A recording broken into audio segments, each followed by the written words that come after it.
എല്ലാ ദിവസവും മഗ്‌രിബിന് ശേഷം അല്ലെങ്കിൽ ഇഷാക്ക് ശേഷം ഇഷാ മഗ്‌രിബിന് ഇടയിൽ എന്നൊക്കെ സമയം നിശ്ചയിച്ചുകൊണ്ട് ചെയ്യുന്ന ഒരു പതിവാക്കുന്ന ഒരു ദിക്റുകളുടെ സമാഹാരം, അതാണ് ശരിക്കും ഹദ്ദാദ് എന്നറിയപ്പെടുന്നത്. റാത്തീബുൽ ഹദ്ദാദ്, ഹദ്ദാദ് റാത്തീബ് എന്നൊക്കെ പൊതുവെ മലയാളികത്തിന് പറയാറുണ്ട്. ബാ അലവി അൽ ഹദ്ദാദ് എന്ന പേരിൽ അറിയപ്പെടുന്ന ഷെയ്ഖ് അബ്ദുള്ള അലവി ഇബ്നു മുഹമ്മദ് ബാ അലവി എന്ന ഒരു സൂഫി പണ്ഡിതൻ, ത്വരീഖത്തിൻ്റെ ഒരു വലിയ നായകനായി അറിയപ്പെട്ട ആൾ, അദ്ദേഹം ക്രോഡീകരിച്ചുണ്ടാക്കി കൊടുത്ത ദിക്റുകളുടെ സമാഹാരമാണ് യഥാർത്ഥത്തിൽ ഹദ്ദാദ് റാത്തീബ്. അത് വലിയ മഹത്വങ്ങളൊക്കെ നമ്മുടെ നാട്ടിൽ പ്രചരിപ്പിക്കപ്പെടുന്നുണ്ട്. ഒരു ഹദ്ദാദ് ഒരു ദിവസം ചൊല്ലിയാൽ തന്നെ ആ ഒരു മാസം അയാളുടെ വീടിനും അയാളുടെ വീടിന് 4 ഭാഗത്തുമുള്ള 40 വീടുകൾക്കും എല്ലാ ഷെറിൽ നിന്നും കാവലായിട്ടത് മതി എന്നുവരെ ഇതിൻ്റെ മഹത്വമായി അവർ പറയാറുണ്ട്. വലതുഭാഗത്ത്, ഇടതുഭാഗത്ത്, മുൻഭാഗത്ത്, പിൻഭാഗത്തെല്ലാമുള്ള 40 വീടുകൾ, അയൽവാസികൾ, ഇങ്ങനെയുള്ള അയൽപക്കത്തെ എല്ലാ വീട്ടുകാർക്കും എല്ലാ ഷെറിൽ നിന്നും കാവൽ കിട്ടുന്ന അത്രയും വലിയ മഹത്വമുള്ള ഒരു റാത്തീബാണ്, ദിക്റുകളുടെ സമാഹാരമാണ് ഹദ്ദാദ് എന്നാണ് പറയപ്പെടുക. എന്താണെങ്കിലും ഇസ്ലാമിലെ ഒരു കാര്യം ദീനായി മാറണമെങ്കിൽ അടിസ്ഥാനമായി വിശുദ്ധ ഖുർആനിലോ പ്രവാചക വചനങ്ങളിലോ അതിന് രേഖയുണ്ടാവണം. നബിയുടെ കാലത്തോ സഹാബികളുടെ കാലത്തോ താബികളുടെ കാലത്തോ ഷാഫി ഇമാമിന്റെ കാലത്തോ പോലുമോ ഹദ്ദാദ് ഇല്ല എന്നത് എല്ലാവരും അംഗീകരിക്കുന്ന കാര്യമാണ്. ഇതുണ്ടാക്കിയ ആളുടെ പേരിലേക്ക് ചേർത്തിയിട്ടാണ് ഹദ്ദാദിൻ്റെ പേര് തന്നെയും ഉണ്ടായത്. ബാ അലവി അൽ ഹദ്ദാദ്, ഇദ്ദേഹത്തിൻ്റെ പിതാക്കന്മാരുടെ പരമ്പരപ്പെട്ടതാണ്. ആ കുടുംബത്തെ ചേർത്തിട്ടാണ് ബാ അലവി എന്നറിയപ്പെടുന്നത്. ഇദ്ദേഹം അത്ര വലിയ ഒരു പൗരാണിക പണ്ഡിതരൊന്നുമല്ല. ഹിജ്റ 12-ാം നൂറ്റാണ്ടിൽ ഈ അടുത്ത കാലത്ത് ജീവിച്ചു പോയതാണ്. 1040 അദ്ദേഹം ജനിക്കുന്നത്. 1040 1044 ജനിച്ച് 1132 മരണപ്പെട്ട് ഏകദേശം 80 ചില വയസ്സ് ജീവിച്ച ഒരു വ്യക്തിയാണ് അദ്ദേഹം. അദ്ദേഹം ബാ അലവി കുടുംബം എന്ന് പറയുന്ന ഒരു സൂഫി പരമ്പരയുണ്ട്. ആ പരമ്പരയുടെ മുജദ്ദിദ് എന്നാണ് അറിയപ്പെടുക. അദ്ദേഹത്തിൻ്റെ പിതാക്കന്മാരൊക്കെ ആ ത്വരീഖത്തിൻ്റെ ആളുകളായിരുന്നു. അതിനുശേഷം ആ ത്വരീഖത്തിനെ രണ്ടാമത് പരിഷ്കരിച്ച് കൊണ്ടുവന്ന, അതിന് ഒന്നുകൂടെ കെട്ടുമട്ടും ഉണ്ടാക്കി കൊടുത്ത ആളാണ് ഈ അബ്ദുള്ള ബാ അലവി അൽ ഹദ്ദാദ് എന്നറിയപ്പെടുന്ന ഈ ഒരു വ്യക്തി. ഷാഫി മദ്ഹബിൽ കർമ്മശാസ്ത്രത്തിൽ അവഗാഹമുള്ള ആളാണ്. സൂഫി മാർഗത്തിൽ ചെറുപ്പം മുതലേ പ്രവേശിച്ച് അതിൻ്റെ ഏറ്റവും ഉന്നതമായ വഴികളിലേക്ക് എത്തിയ വ്യക്തിയാണ്. അതേപോലെ നല്ല കവിയാണ്, സാഹിത്യകാരനാണ്, 4-5 ഭാഷകൾ കൈകാര്യം ചെയ്യുന്ന ആളാണ്. അദ്ദേഹം യമൻകാരനാണ്. യമനിലെ തെരീം എന്ന് പറയുന്ന പ്രദേശത്താണ് അദ്ദേഹം ജീവിച്ചത്. പിന്നീട് അവിടുത്തെ ഭരണാധികാരികളുടെ ഭാഗത്തു നിന്നൊക്കെ ഉണ്ടായ ചില ഷെറുകൾ കാരണം അദ്ദേഹം അവിടെ നിന്ന് മാറുകയും യമനിലെ തന്നെ ഒരു ഹാവി എന്ന് പറയുന്ന ഒരു പ്രദേശത്തേക്ക് അദ്ദേഹം തൻ്റെ അനുയായികളും കൂടെ മാറി അത് സ്വതന്ത്ര ഒരു രാഷ്ട്രം പോലെ അദ്ദേഹം അവിടെ ഇങ്ങനെ പ്രത്യേകമായ ഒരു ഏരിയ കണ്ടെത്തി അവിടെ ഒരു വീട് പണിത്, അതിനോട് ചേർന്ന് ഒരു പള്ളി പണിത്, ആ പള്ളി കേന്ദ്രീകരിച്ചുകൊണ്ട് ഭരണാധികാരികൾക്ക് പോലും ഒരു പ്രവേശനമില്ലാത്ത വിധമുള്ള ഒരു സ്വതന്ത്ര ഒരു പാട്ടിഗ്രാമം എന്ന് പറയുന്ന പോലെ ഒരു ഗ്രാമം പണിത് അവിടെ താൻ തന്നെ എല്ലാം എന്ന് പറഞ്ഞ് അങ്ങനെ കെട്ടിപ്പടുത്തി കൊണ്ടുവന്ന ചരിത്രമാണ് ഈ ബാ അലവിയുടെ ചരിത്രത്തിൽ നമുക്ക് കാണാൻ സാധിക്കുന്നത്. അദ്ദേഹം മരിച്ചിട്ട് ഇപ്പോൾ ഏകദേശം ഒരു 350 കൊല്ലമാണ്. 350 ആയിട്ടില്ല, 1132 ഏകദേശം 315 കൊല്ലമാണ് അദ്ദേഹം മരിച്ചിട്ട് ആയത്. അപ്പോൾ ഇതത്ര വലിയൊരു പൗരാണികമായ ഒരു സംവിധാനമൊന്നുമല്ല. ഒരു ഷാഫി ഇമാമിൻ്റെ കാലം മുതൽ, മൊഹീദ്ദീൻ ശൈഖിൻ്റെ കാലം മുതൽ അങ്ങനെ കൈമാറി പോകുന്നൊരു കാര്യമൊന്നുമല്ല. ഈ കഴിഞ്ഞ 100-300 കൊല്ലങ്ങളായി മാത്രം യമനിൽ നിന്ന് കേരളത്തിലേക്ക് എത്തി അങ്ങനെ കേരളത്തിൽ പ്രചരിച്ച സംഗതിയാണ്. കേരളത്തിൽ ഇന്ന് കാണുന്ന ഇസ്ലാമിൻ്റെ പലതും ചെന്നെത്തുക യമനിലേക്കാണ്. ജൈദ് മഖ്ദൂം എന്ന യമനിൽ നിന്നാണ്. അതേപോലെ മമ്പ്ര തങ്ങന്മാർ യമനിൽ നിന്ന് വന്നവരാണ്. പാണക്കാട് തങ്ങന്മാർ യമനിൽ നിന്ന് വന്നവരാണ്. അങ്ങനെ ഇന്ന് കേരളത്തിൽ കാണുന്ന ഇസ്ലാമികമായ ഇന്നത്തെ ഒരു അവസ്ഥകളുടെയൊക്കെ അടിവേരുകൾ പലപ്പോഴും ചെന്നെത്തുക യമനിലേക്കാണ്.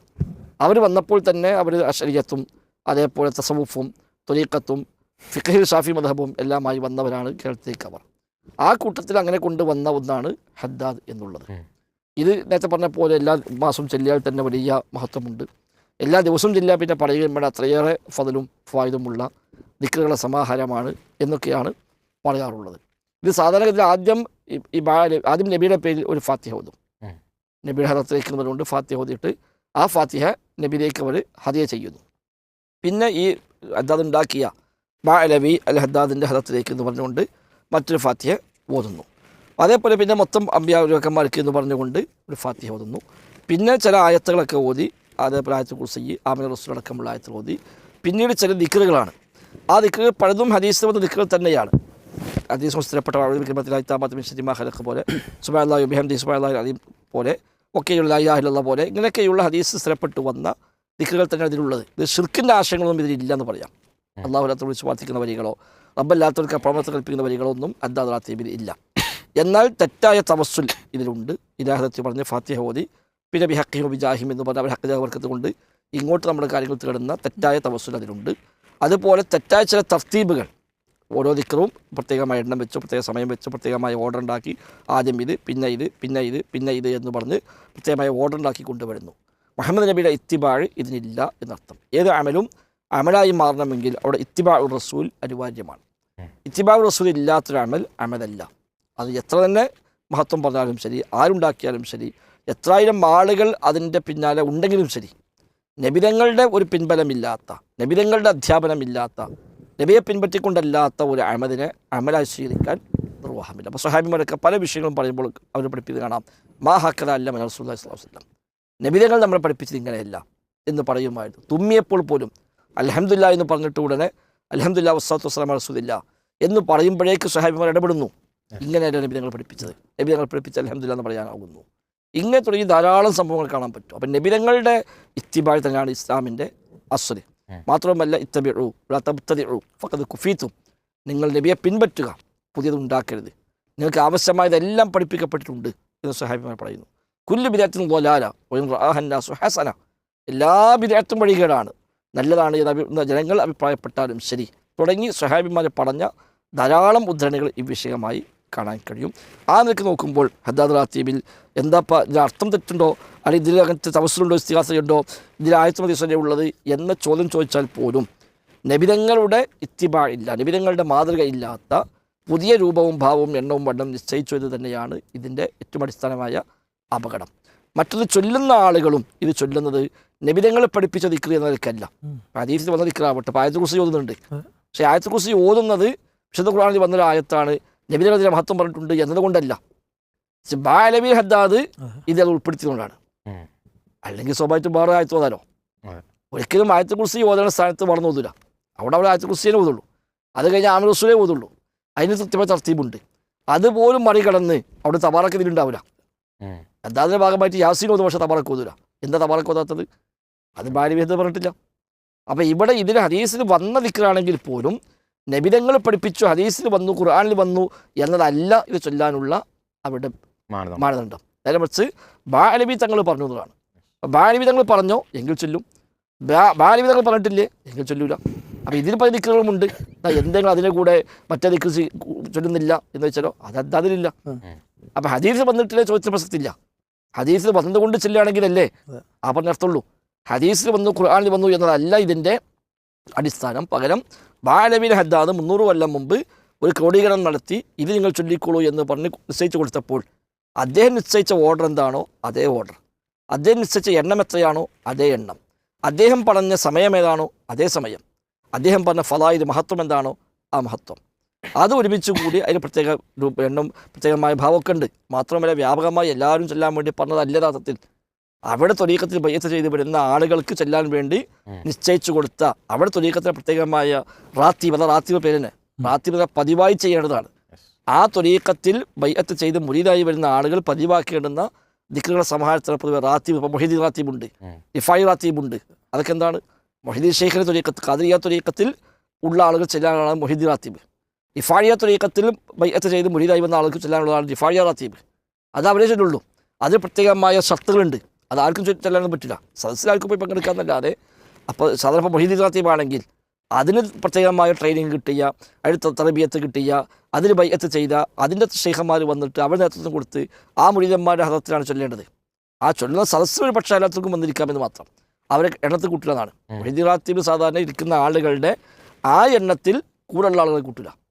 അവർ ജസ്റ്റ് അവിടെ കൂട്ടത്തിൽ കാഴ്ചക്കാരെ പോലെ പരിഗണിക്കുമെന്നല്ലാതെ ഈ നിബന്ധന ഒത്ത ആളുകൾ ചൊല്ലുന്നതാണ് യഥാർത്ഥത്തിൽ മൊഹീദീൻ റാത്തീബ്. എന്ന പോലെ തന്നെ ഹദ്ദാദ് റാത്തീബും ബാലബി ഹദ്ദാദ് തങ്ങൾ ഉണ്ടാക്കിക്കൊണ്ടുവന്ന് അവരുടെ ത്വരീഖത്തിലൂടെ വരുന്ന ആളുകൾക്ക് വേണ്ടി നിശ്ചയിച്ച ഒന്നാണ്. അത് നമ്മുടെ നാട്ടിൽ നിന്ന് വ്യാപകമായി ചൊല്ലുന്നു. ഇതിന് ഇജാസത്ത് കൊടുക്കുന്ന പരിപാടികൾക്ക് ഉണ്ട്. പറയാറുള്ളത് പള്ളികളൊക്കെയുള്ള ഉസ്താദുമാർ, മുദരിസുമാർ അവർക്ക് ഇജാസത്തുള്ളത് പറയാം. ഹദ്ദാദിന് ഇജാസത്ത് കൊടുക്കുന്ന ആളുകൾക്ക് ഇപ്പോൾ കാന്തപുരത്തിലേക്ക് ഇജാസത്ത് ഉണ്ട് എന്ന് പറയാറുണ്ട്. പിന്നെ അവരൊക്കെ പിന്നെ അവിടുന്ന് ഇജാസത്ത് കൊടുക്കുന്നു. ആ ഇജാസത്ത് കിട്ടിയ ആളുകളാണ് ഹദ്ദാദ് നേതൃത്വം കൊടുക്കുക എന്നൊക്കെയാണ് പറയാറുള്ളത്. പക്ഷേ ഇത് വീട്ടിലും മദ്രസയിലും ഒക്കെ വ്യാപകമായിട്ട് ആളുകൾ ഇതേപോലെ ഏടാക്കിയതുകൊണ്ട് ഇതെല്ലാവരും ഇങ്ങനെ ചൊല്ലിപ്പോകുന്നു. അപ്പോൾ അത് അവർ നിശ്ചയിച്ച നിബന്ധനകൾക്ക് തന്നെയും എതിരാണ് അത്. എന്താണെങ്കിലും ഈ ആയത്തുകളോ ഹദീസുകളോ അതിൽ വന്ന പ്രാർത്ഥനകളോ ആയത്തിലും ഹദീസിലും വന്നു എന്നതുകൊണ്ടല്ല അത് പ്രാവർത്തികമാക്കുന്നത്. പകരം ബാലവി തങ്ങൾ പഠിപ്പിച്ചു, ഈ ഹദ്ദാദ് റാത്തീബിൻ്റെ ഭാഗമായി അത് വന്നു എന്നതുകൊണ്ടാണ് അവർ ചൊല്ലുന്നത്. അതോടുകൂടി തന്നെ ഇനി സ്ഥിരപ്പെട്ട ദിക്റാണെങ്കിൽ പോലും അവർക്കതിലെ മഹത്വം, അതിലെ പ്രതിഫലം നഷ്ടപ്പെടുന്നുവെന്നാണ് മനസ്സിലാകുന്നത്. അല്ലാഹു അലം. മുസ്തഫ, ഇതിൽ പിന്നെ ഇപ്പോൾ ഫൈസൽ മൗലവി പറഞ്ഞ പോലെ തന്നെ ഇത് കൊണ്ടുവരുന്ന ആളുകളും കൊണ്ടു നടക്കുന്ന ആളുകളും സാധാരണക്കാരെ പറഞ്ഞ് പിന്നെ ഇടങ്ങേറാക്കുന്ന ഒരു പോയിന്റ്, അതുപോലെ തന്നെ സാധാരണക്കാർക്കും മനസ്സിൽ തോന്നുന്ന ഒരു ന്യായം. അതായത് ഇപ്പോൾ ഈ പറഞ്ഞ പോലെ ഇത് ഖുർആനാണല്ലോ, സുന്നത്താണ്, യാസീന്, സൂറത്ത്, അതുപോലെ തന്നെ വലിയ ഫളായിലുകൾ പഠിപ്പിക്കപ്പെട്ട ആയത്തുൽ കുർസിയും അങ്ങനെയുള്ള സംഗതികളൊക്കെ ഇതിലുണ്ട്. ദിക്റുകൾ സ്വഹിയായി വന്ന ദിക്റുകളുണ്ട്. അപ്പോൾ പിന്നെ ഈ ഓർഡർ നിശ്ചയിക്കുന്നത്, ഇതിൻ്റെ സമയവും അതൊക്കെ മാത്രമാണോ പ്രശ്നം? എന്താണ് ഇപ്പോൾ ഇതിലൊരു കുഴപ്പമുള്ളത് എന്നുള്ളത് ഒന്ന് വിശദീകരിക്കപ്പെടേണ്ടതില്ലേ? ഈ കാര്യത്തിൽ വലിയ പ്രശ്നം മൗലവിയോട് സൂചിപ്പിച്ചു കഴിഞ്ഞു. അതായത് ഇത് വിശ്വാസത്തെ മുറിവേൽപ്പിക്കുന്നൊരു സംഗതിയാണ്. ഇപ്പോൾ ഇലാഹദറത്തി വിളി, അതെ, അത് സാധാരണക്കാർ ഇലാഹദറത്തി അൽ ഫാത്തിഹ എന്ന് പറയുമ്പോൾ എന്ത് ചെയ്യുന്നു? അവർ ഫാത്തിഹ ഓതുന്നു. അതെന്താ വിശ്വാസം? ആരെ ഹദറത്തിക്കാണോ അയാൾ അറിയുന്നു, കേൾക്കുന്നു എന്ന വിശ്വാസം. അതേപോലെ തവക്കുൽ, ഈ റാത്തീബിൻ്റെ ഏട് കയ്യിലുണ്ടെങ്കിൽ അല്ലെങ്കിൽ അത് ചൊല്ലി നടക്കുന്നുണ്ടെങ്കിൽ അത് കാവൽ കിട്ടാനൊരു സബബാണ് എന്ന, അല്ലെങ്കിൽ അതന്നെയാണ് കാവൽ എന്ന ഭാവത്തിൽ ആളുകൾ നടക്കുന്നു. അത് വിശ്വാസത്തെ നന്നായിട്ട് എന്ത് ചെയ്യുന്നുണ്ട്? ബാധിക്കുന്നുണ്ട് എന്നർത്ഥം. പിന്നെ ഇപ്പോൾ ഇവിടെ പിന്നെ അതിൽ സൂറത്ത് യാസീനുണ്ട്, അതുപോലെ ആളമു ആയത്തായ ആയത്തുൽ കുർസിയുണ്ട്, അതേപോലെ ആമന റസൂലുണ്ട്, ഇങ്ങനെയൊക്കെ ഉണ്ട്. ശരിയാണ്. യഥാർത്ഥത്തിൽ ദീൻ പഠിപ്പിച്ച ഒരു കാര്യമാണെങ്കിൽ പോലും ഇപ്പോൾ പിന്നെ ആയത്തുൽ കുർസി ഓതാൻ നിസ്കാര ശേഷം, എല്ലാ നിസ്കാര ശേഷം ആയത്തുൽ കുർസി ഓതണം. അപ്പോൾ ഒരാൾ തീരുമാനിക്കുക ഞാൻ 2 ആയത്തുൽ കുർസി ഓതും, ഇവിടെ 2 ഞാൻ ഓതുക, 2 ഇവിടെ വേണ്ടത് എന്ന നിലക്ക് പോലും അവർക്ക് ചെയ്യാൻ പറ്റില്ല. ഇനി ആയത്തുൽ കുർസീന് പകരം ആമന റസൂലോട് ഓതാൻ പറ്റില്ല. മനസ്സിലാണ്ടോ? അവിടെ ആയത്തുൽ കുർസി ഉണ്ട്, ആമന റസൂൽ ഓതാൻ പറ്റില്ല. അപ്പോൾ അയാളെ ഇഷ്ടത്തിന് ഇസ്ലാം പഠിപ്പിച്ചൊരു കാര്യമാണെങ്കിൽ പോലും എന്ത് ചെയ്യാൻ പറ്റില്ല? കൊണ്ടുവരാൻ പറ്റില്ല. അതേപോലെ തന്നെ ഇസ്ലാം പഠിപ്പിച്ച ഒരു സമയം ഉണ്ടെന്ന് കരുതി വേറൊരു സമയം അയാളെ വക പറ്റൂല, ഒരു വക്ത അയാൾ തീരുമാനിക്കുക പറ്റൂല. അതേപോലെ പിന്നെ ചില ദിക്റുകൾക്ക്, ചില പ്രാർത്ഥനകൾക്ക് ഇസ്ലാം വെച്ചൊരു ക്രമം ഉണ്ടാവും. അപ്പോൾ ആ ക്രമത്തെ അയാൾ മാറ്റാൻ പറ്റൂല, അല്ലെങ്കിൽ പിന്നെ ആ ക്രമത്തിനെ പിന്നെ ഇടയിൽ നിന്ന് ആദ്യത്തിലേക്കോ അല്ലെങ്കിൽ അവസാനത്ത് നിന്ന് ആദ്യത്തിലേക്കോ ഇങ്ങനത്തെ മാറ്റങ്ങൾ വരുത്താൻ പറ്റൂല. അതുപോലെ അതത് എണ്ണം വെക്കുക. ഇപ്പോൾ പിന്നെ നിസ്കാര ശേഷമുള്ള ദിക്റുകൾ, അല്ലെങ്കിൽ പിന്നെ ഉറങ്ങാൻ നേരത്തുള്ള ദിക്റുകൾ, ഇങ്ങനെയുള്ള ദിക്റുകൾക്ക് ഇസ്ലാം എണ്ണം പറഞ്ഞിട്ടുണ്ടാവും. അപ്പോൾ അയാളെ വക അതിലേക്ക് എണ്ണം, അതേപോലെ ഹൈഹത്ത് രൂപം ഉണ്ടാക്കുക, അയാളെ വകയായിട്ട് രൂപം ഉണ്ടാക്കുക. ഇങ്ങനെ ഇസ്ലാം പഠിപ്പിച്ച കാര്യങ്ങളോട് പോലും ഈ നിലക്കുള്ള സമീപനങ്ങൾ സ്വീകരിക്കാൻ പാടില്ല. അങ്ങനെ സ്വീകരിച്ചാൽ പോലും എന്താകും? അത് റസൂലുള്ളാഹി സ്വല്ലല്ലാഹു അലൈഹി വസല്ലമ പഠിപ്പിച്ചതിന് എതിരാകും. അപ്പോൾ അത്ര വരെ കണിശത ഈ കാര്യത്തിലുണ്ടെങ്കിൽ ഇങ്ങനെ ഇല്ലാത്ത പിന്നെ തെർത്തീബും കാര്യങ്ങളും പോരിശയും വെച്ചാൽ എന്തായിരിക്കും? അത് ആയത്താണ് അല്ലെങ്കിൽ പ്രാർത്ഥനയിൽ വന്നതാണ് എന്നൊന്നും അവിടെ ന്യായം പറഞ്ഞിട്ട് കാര്യമില്ല. അതേപോലെ തന്നെ ചില ആയത്തുകൾ ഓതേണ്ട സ്ഥലം, അല്ലെങ്കിൽ ചില ആയത്തുകൾക്ക് ഖുർആൻ കൊടുത്ത പ്രത്യേകത, അത് കരുതി വേറെ ആയത്തുകൾക്ക് നമ്മൾ എന്ത് ചെയ്യാൻ പാടില്ല? പ്രത്യേകത കൽപ്പിക്കാൻ പാടില്ല. അതേപോലെ പിന്നെ ചില സൂറത്തുകൾക്ക് കൊടുത്ത പ്രത്യേകത, അത് മാനദണ്ഡമാക്കിയിട്ട് നമ്മുടെ വകയായിട്ട് എന്ത് ചെയ്യാൻ പാടില്ല? സൂറത്തുകൾക്ക് പ്രത്യേകതയോ കാര്യങ്ങളോ കൊടുക്കാൻ ഇസ്ലാമിനൊരു ഭദ്രത, ഒരു കെട്ടുറപ്പുണ്ട്. അതാണ് നബി സല്ലല്ലാഹു അലൈഹി വസല്ലമയിലൂടെ അള്ളാഹു ഇവിടെ പൂർത്തിയാക്കിയത്. ആ പൂർത്തിയാക്കിയതിനെ നമ്മുടെ രീതിയിലേക്ക് വളച്ച് ചരിച്ചു കൊണ്ടുപോവുക എന്നത് എന്തല്ല, പിന്നെ സ്വീകരിക്കമായൊരു സംഗതിയല്ല. അപ്പോൾ നബി സല്ലല്ലാഹു അലൈഹി വസല്ലം പറഞ്ഞല്ലോ, മൻ അഹദസ ഫീ അംറിനാ ഹാദാ മാ ലൈസ മിൻഹു ഫഹുവ റദ്ദുൻ. നമ്മുടെ ഈ കാര്യത്തിലില്ലാത്തത് ആര് ചെയ്താലും, ഇവിടെ നേരത്തെ ബാലവി എന്ന് പറഞ്ഞു, ബാലവി അല്ലെങ്കിൽ ആര് ചെയ്താലും അത് തള്ളിക്കളയേണ്ടതാണ്. ഇത് നബി സല്ലല്ലാഹു അലൈഹി വസല്ലമയുടെ അധ്യാപനമാണ്. പിന്നെ ഇവിടെ വേറൊരു പ്രശ്നം കൂടി ഉണ്ടാകുന്നത് എന്താ വെച്ചാൽ, ഈ ഹദ്ദാദ് റാത്തീബ് മാത്രമല്ല, ഇപ്പോൾ ജാറങ്ങളെ ആകട്ടെ പള്ളികളാകട്ടെ കേന്ദ്രീകരിച്ച് നടത്തപ്പെടുന്ന നിരവധി കാര്യങ്ങളുണ്ട്. ഇപ്പോൾ കുത്തറാത്തീബ് അത് വ്യാപകമാണ്. അതേപോലെ പിന്നെ ദിക്ർ സ്വലാത്ത് ഹൽക്കകൾ, ഈ ആത്മീയ തട്ടിപ്പ് സദസ്സുകൾ, സോഷ്യൽ മീഡിയയിലൊക്കെ ആളുകൾ ഇങ്ങനെ നിരങ്ങുകയാണ് ഇതിന് വേണ്ടിയിട്ട്. അത്ര പിന്നെ തട്ടിപ്പാണ്. അതേപോലെ കുത്തുബിയത്ത്, അതേപോലെ ഈ പിന്നെ മഹദറത്തുൽ ബദരിയ, അപ്പോൾ അതേപോലെ തന്നെയാണ് പ്രത്യേക ഇജാസ കൊടുത്തിട്ട് EK വിഭാഗത്തിന് ഒരു നേതാവിൻ്റെ ഇജാസ, അതേപോലെ മഹദറത്തുൽ ബദരിയ അത് AP വിഭാഗത്തിന് കാന്തപുരം മുസ്ലിയാരുടെ ഇജാസ. ഇങ്ങനെ അവർ പ്രത്യേക ഇത് പിന്നെ ഓരോ സദസ്സിൽ നിന്നിട്ട് ഇങ്ങനെ ഒരു സ്വലാത്തൻ ചൊല്ലുക, അതിന് ഇജാസ ഉണ്ട് എന്ന് പറയാം. ഇങ്ങനെ അവരെ ഇഷ്ടത്തിന് എന്ത് ചെയ്യുക, ഓരോ കാര്യങ്ങളെ ഉണ്ടാക്കി കൊണ്ടുപോകുന്ന ഒരവസ്ഥ. അതേപോലെ തന്നെ ഇവിടെ ശരിക്ക് യഥാർത്ഥ സുന്നത്ത് എന്താണോ അതിനെ താഴ്ത്തിക്കെട്ടുന്നൊരു കാര്യം കൂടി ഇവിടെ ഉണ്ട്. അപ്പോൾ ഈ ഹദ്ദാദ് റാത്തീബിലുള്ള പല പ്രാർത്ഥനകളും രാവിലെ വൈകുന്നേരം ചൊല്ലാൻ പഠിപ്പിക്കപ്പെട്ട പ്രാർത്ഥനകളാണ്.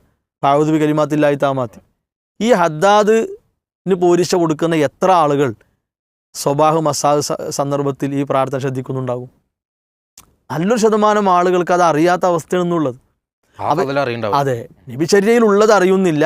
ഇങ്ങനെ ഓരോരുത്തരും പിന്നെ അച്ചടിച്ച് വിൽക്കുന്ന കാര്യങ്ങൾ പൈസ കൊടുത്ത് വാങ്ങി ഭയങ്കര പോരിശയായിട്ട് കാണുന്നു. അപ്പോൾ എന്നാൽ ഇത് പിന്നെ ഓരോ സമയത്തും ഓരോ സന്ദർഭത്തിലും ചൊല്ലേണ്ട പ്രാർത്ഥനകൾ നബി സല്ലല്ലാഹു അലൈഹി വസല്ലം പഠിപ്പിച്ച രീതി ഇപ്രകാരമാണ് എന്ന നിലക്ക് പ്രാർത്ഥനാ ഗ്രന്ഥങ്ങൾ ക്രോഡീകരിക്കപ്പെട്ടപ്പോൾ സംഗതിയുടെ പ്രശ്നം ഉണ്ടായില്ല.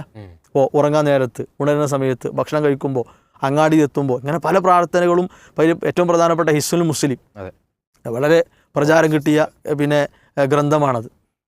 അത് പല ഗ്രന്ഥങ്ങളുമുണ്ട്, മലയാളത്തിലുണ്ട്. ആ നിലക്കുള്ള പ്രാർത്ഥനാ ഗ്രന്ഥങ്ങൾ അവലംബിച്ച് കാര്യങ്ങൾ പഠിക്കൽ ഇതിന് പിന്നെ അത് എന്ത് ചെയ്യാൻ പാടില്ല, ഇതിലേക്ക് എടുത്തിട്ട് അപ്പോൾ അവിടെയും കുറേ പ്രാർത്ഥനകളില്ലേ, അത് ഈ നിലക്കുള്ള പ്രാർത്ഥനയല്ല. അയാളെ വക തെർത്തീബുണ്ടാക്കിയാൽ അയാളെ വക ഫضല് കൊടുത്ത് ഇതന്നെ ചൊല്ലണമെന്ന് അയാൾ നിബന്ധന വെച്ച് പോകുകയല്ല. സമയബന്ധിതമായി പഠിപ്പിച്ചതും സുന്നത്താക്കിയതുമായ കാര്യങ്ങളാണ് അത്തരം ഗ്രന്ഥങ്ങളിലൊക്കെ ഉള്ളത്. അപ്പോൾ ഇത്തരം അനാചാരങ്ങളെ തിരിച്ചറിഞ്ഞ് അല്ലെങ്കിൽ ബിദഅത്തിലേക്ക് നമ്മൾ നയിക്കപ്പെടുന്ന കാര്യങ്ങളെ വ്യക്തമായി മനസ്സിലാക്കി യഥാർത്ഥ സുന്നത്തിലേക്ക് എല്ലാവരും തിരിച്ച് വരണം എന്നൊരു സന്ദേശമാണ് നമുക്ക് കൊടുക്കാനുള്ളത്.